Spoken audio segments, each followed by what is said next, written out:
La passion, le courage et la persévérance doivent être les facteurs prédominants de notre motivation pour être à mesure d'entreprendre au Sénégal, surtout dans certains domaines d'activité, tels que l'agroalimentaire.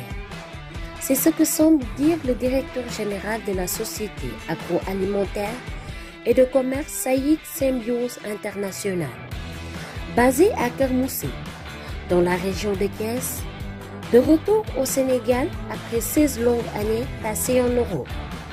Travaillant dans la coopération internationale avec l'Union européenne, Abdoulaye Pensek, ingénieur en mécanique générale, a failli tout abandonner pour repartir en Europe à cause des difficultés rencontrées pour monter son entreprise. Sudquotidien.sn est allé à la découverte de M. Sek et de son entreprise. Forte de 80 salariés, alors qu'elle n'est vieille que d'une année. Je me présente, je suis M. Abdoulaye Pensek. Je suis ingénieur en mécanique générale de formation et j'ai d'abord travaillé dans une société agroalimentaire qui s'appelle la Sonia et Microdose Technologies qui sont ici à la Solida.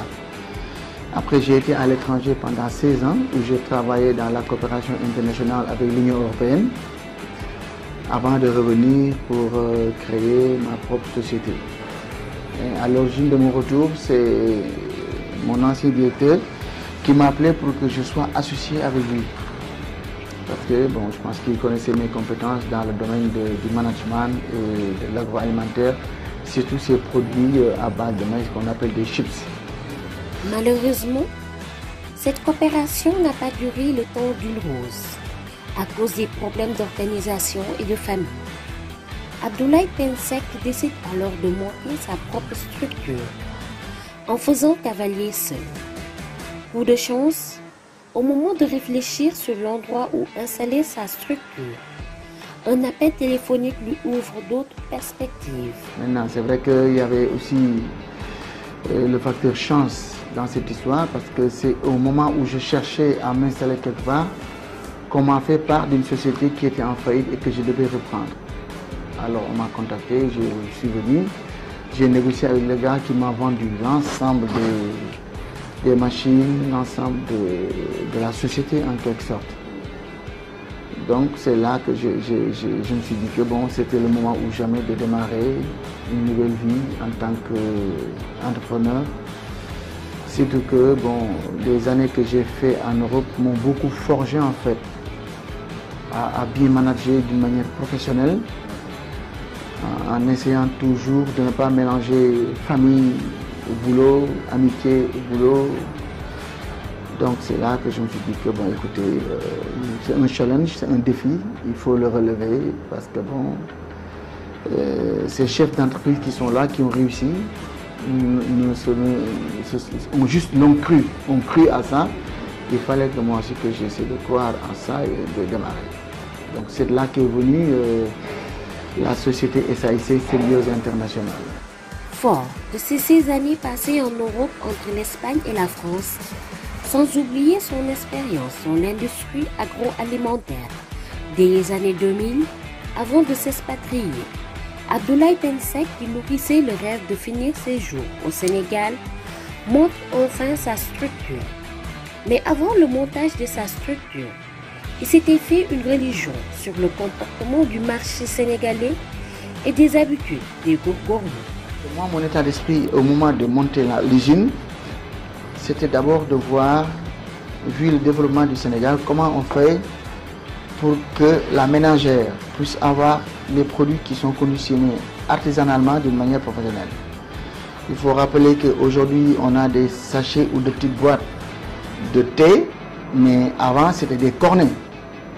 Donc, je pense que les sociétés ont compris qu'il fallait travailler d'une manière professionnelle ils ont industrialisé et modernisé tous ces petits produits.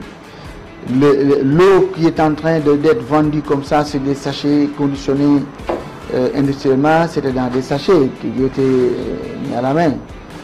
Le thé, la même chose, le poivre et tout ça. Donc moi, mon état d'esprit, c'est vraiment d'aller dans ce sens. C'est ainsi qu'il se lance dans la fabrication et le conditionnement industriel de ces produits sur le marché. Il y a déjà 4 variétés de chips, dont 3 à base de maïs avec des saveurs différentes.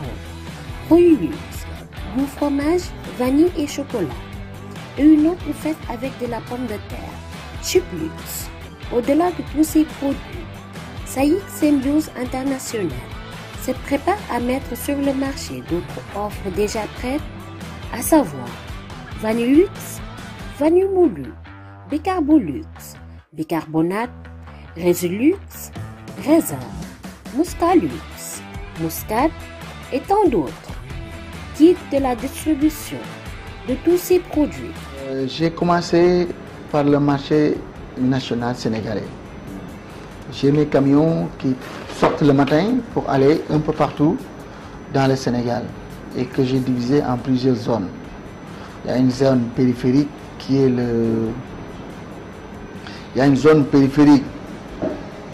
qui est Dakar, après Dakar et Thiès. Après il y a une autre zone, Saint-Louis et un peu loin, et après il y a Casamance. Maintenant, depuis 3 mois, je suis aussi dans la sous-région. Je suis en Guinée-Bissau, je suis en Guinée-Conakry, je suis à la Mauritanie, je suis en Gambie. Malheureusement, le Mali, avec le problème, je ne peux plus y aller, mais bon, c'est aussi, ça fait partie aussi du réseau que je prends. J'ai des camions qui font des chargements de 20 millions, qui vont partir carrément distribuer le produit dans ces pays limitrophes. À noter, par ailleurs, que l'entreprise Saïk Symbiose International ne fait pas de crédit à ses clients. Elle procède à la distribution directe ou indirecte auprès des boutiquiers et ou des grossistes qui paient cash le produit. Une manière de réduire les risques de dette. Pour être à mesure de proposer tous ces produits, Abdoulaye Pensek ne lessine pas sur les moyens, ou du moins, pour une aussi jeune entreprise, la taille de ses employés n'est pas à négliger. J'ai 80 employés, dont des fixes, des contractuels et des journaliers. C'est vrai que d'aucuns me diront que c'est trop pour un début. Mais vu la variété de mes produits, j'avais besoin d'autant d'employés parce que vraiment j'ai besoin d'une capacité de production de 10 à 12 000 chaque jour. Donc il faut vraiment du personnel. Des difficultés. On peut dire qu'Abdoulaye Pensek a vraiment galéré avant de commencer à produire ses premiers chips. Après 6 longs mois de tracasseries pour l'obtention du code FRA, autorisation de fabrication et de mise en vente, marqué par de nombreux types de tests et d'analyses à la charge du demandeur, il a dû faire face à un autre obstacle qui a failli le faire capituler. Par exemple, avec les problèmes que j'ai eu avec les impôts, j'ai failli tout claquer et repartir. Parce qu'il y a eu des problèmes qui ne sont pas à mon niveau et qui n'ont pas voulu comprendre. Parce que comment ça se passe? Moi, j'ai mon siège social qui est à Dakar, quand je faisais l'ouverture de la société. Mais la société physiquement est à Thiès. Nous sommes à Kermoussé.